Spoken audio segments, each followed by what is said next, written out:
materials are carefully mixed in huge industrial mixers, then travel on automated conveyors toward the glass furnace to create high-quality glass. Temp 1 is climbing fast. Acknowledge. Adjusting fuel mix now. Ratio holding at 1.85.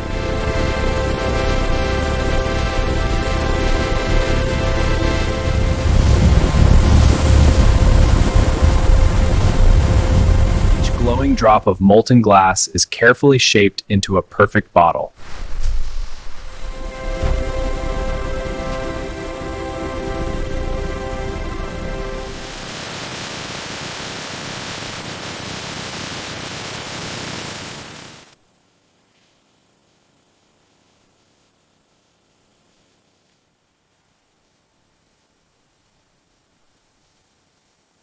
Every glass bottle is carefully inspected before it leaves the factory.